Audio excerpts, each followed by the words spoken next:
Dictation start होगा 5 second बाद। Start. महोदय, कोसी नदी जिसे शोक और दुख का सूचक माना जाता है, इस वर्ष फिर अपने प्रकोप से महान हानि का कारण बनी। अब इस नदी पर काबू पाने और इसकी उपद्रवी लीला समाप्त करने के लिए भी योजना तैयार हो गई है। इस योजना की रूपरेखा तैयार हो चुकी है और निर्माण का काम हाथ में लिया जा चुका है।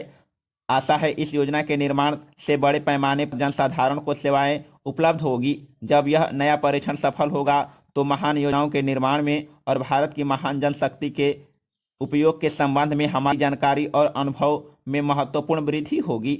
औद्योगिकीकरण के क्षेत्र में उन्नति, उत्पादन में और अधिक वृद्धि और भारत की प्रति व्यक्ति आय में वृद्धि विचाराधीन है।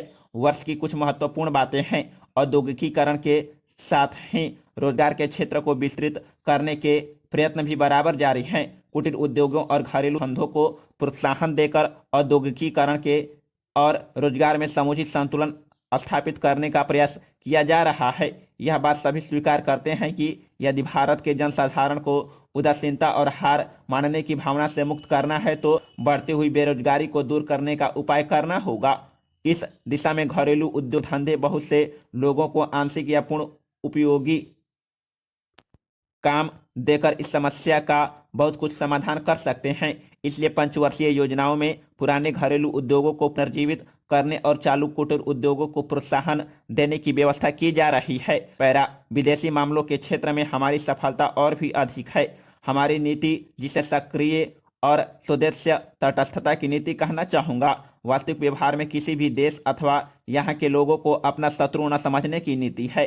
इस नीति के फलस्वरूप हमें विश्व शांति के पक्ष की कुछ सेवा करने का अवसर मिला है। हम प्रसन्न और आभारी हैं कि संसार के राष्ट्रों में भारत का स्थान इतना ऊंचा है।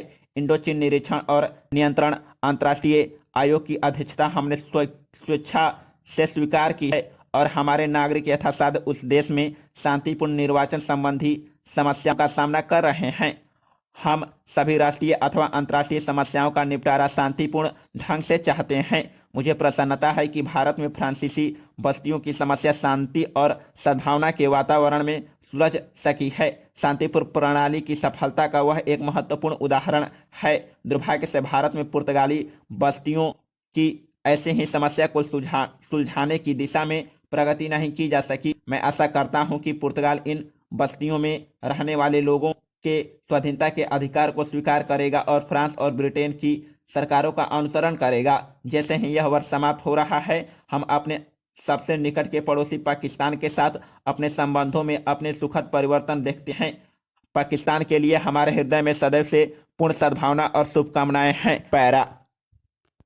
महोदय, बच्चों को जो ज्ञान प्राप्त हो वह अनुभव से प्राप्त हो, न कि केवल स्मरण शक्ति पर आश्रित रहकर रटाई द्वारा। उन्होंने सोचा था और उच्चतम शिक्षा शास्त्रियों का भी यही विचार है कि इस प्रकार से प्राप्त ज्ञान बच्चों में जागरूकता, कार्यकुशलता, स्वतंत्र भावना पैदा करता है, जो इस जीवन के संग्राम में बहुत सहायक हो सकता है।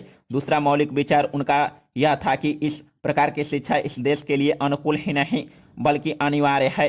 बच्चों से जो कुछ भी काम कराया जाए वह उत्पादक काम हो और उससे जो कुछ भी पैदा हो उससे शिक्षा का व्यय यदि पूरा नहीं हो तो अधिकांश निकल सके, क्योंकि यदि शिक्षा का व्यय दूसरे प्रकार से निकालने का प्रयत्न किया जाएगा तो वह बोझ इतना बड़ा होगा कि शिक्षा सार्वजनिक नहीं बन सकेगी। पिछले वर्षों में जो कुछ भी विचार किया गया था या प्रयोग करके देखा गया, उससे जहां तक मैं समझता हूं वही निष्कर्ष निकाला जा सकता है जो पहले सम्मेलन में हुई बहस से निकाला जा सकता था। हमारे शिक्षा शास्त्रियों ने इस पद्धति की अनुकूलता और श्रेष्ठता तो मान ली थी, पर उनकी दृष्टि में इसके द्वारा शिक्षा का व्यय निकालना असंभव ही नहीं, अनुचित भी था। प्रयोग से देखा गया है कि इस पद्धति की उपयोगिता है और इससे पूरा नहीं तो अधिकांश व्यय निकाला जा सकता है। यह मैं प्राथमिक और माध्यमिक शिक्षा के संबंध में कह रहा हूँ। उच्च कोटि की शिक्षा के संबंध में अभी प्रयोग नहीं के बराबर हुआ है, इसलिए उसके संबंध में अभी कुछ भी कहना संभव नहीं है। इतना होते हुए भी हम देखते हैं कि इस पद्धति को उतना प्रोत्साहन नहीं मिला और न इसका उतना प्रचार ही हुआ जितना होना चाहिए था और जितना स्वराज्य प्राप्ति के बाद हम कर सकते थे। इसका कारण जहां तक मैं समझता हूं यही है कि इसकी उपयोगिता प्रमाणित होने पर भी पुरानी पद्धति पर जो आस्था थी वह अभी दूर नहीं हुई है और इसी कारण शिक्षा के काम में जो व्यक्ति लगे हुए हैं उनका न तो इस ओर ध्यान गया है और न उन्होंने इस विषय पर गहराई से चिंतन ही किया है। पैरा आज भी हम इतना ही कह सकते हैं कि इस पद्धति का अभी केवल प्रयोग ही नहीं किया जा रहा है, इसे राष्ट्रीय कार्यक्रम मानकर हमारी सरकार ने उसको चालू करने का निश्चय नहीं किया और क्रियात्मक रूप से कुछ करने की बात तो नहीं के बराबर ही है। उसका परिणाम यह हुआ है कि पुरानी पद्धति की संस्थाएं दिन प्रतिदिन बढ़ती जा रही है और शिक्षा पर सरकार जो कुछ भी व्यय कर सकती है या करना चाहती है उसका बहुत बड़ा अंश उस पद्धति को ही बनाए रखने में व्यय हो रहा है और इस पद्धति को बहुत कम प्रोत्साहन मिला है। मेरा अपना विश्वास है कि शिक्षा में मौलिक परिवर्तन अवश्य किया जाएगा। पैरा महोदय, बहुत बड़ा अंश अनुभव और लोगों की कही सुनी बातों से, देखे हुए दृश्यों से और कुल तथा समाज की परंपरा से प्राप्त होता है। सिनेमा इस सभी प्रकार के ज्ञान की प्राप्ति में सहायक हो सकता है क्योंकि यह मनुष्य की दृश्य और श्रव्य अनुभूतियों के क्षेत्र को बहुत ही बढ़ा सकता है। यह एक साधारण सी बात है जिसे सभी जानते हैं कि केवल सुनी सुनाई बात की अपेक्षा हम पर देखे हुए दृश्य का प्रभाव अधिक पड़ता है और हम यदि सिनेमा द्वारा किसी चीज को देख लेते हैं तो उसका उतना फल तो नहीं होता जितना स्वयं आंखों द्वारा देखने से मिलता है। उससे तो कहीं अधिक अमिट छाप किसी के सामने किसी दृश्य के वर्णन करने से पड़ती है।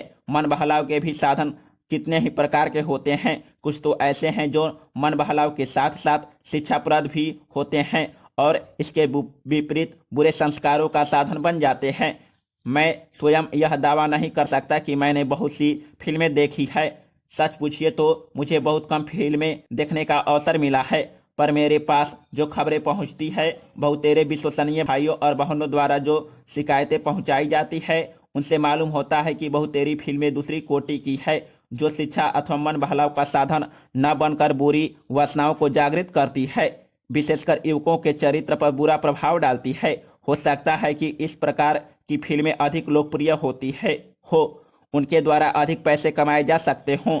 कुछ लोग यह कह सकते हैं कि फिल्म निर्माताओं का काम ऐसी फिल्मों को बनाना है जो लोकप्रिय हो क्योंकि वे एक प्रकार की मांग को पूरा करती हैं। पैरा यह भी कहा जा सकता है कि फिल्मों का ध्येय मन बहलाव ही है। उसको तो तभी सफल मानना चाहिए जब फिल्में उन लोगों का मन बहला सके जिन लोगों के लिए बनाई गई हो।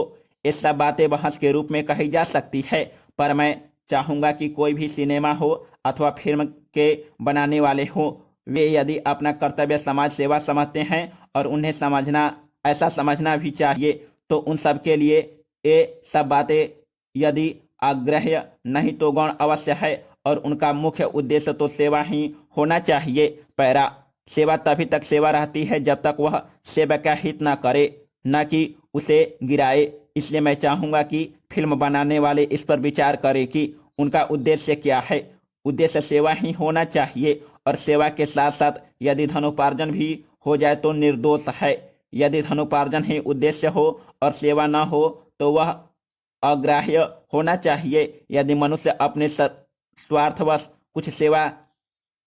कुछ ऐसा काम करता है जो उसके व्यक्तिगत लाभ के लिए तो ठीक हो, पर जिससे समाज को हानि पहुंचती हो तो उसे रोकना पड़ता है। समाप्त।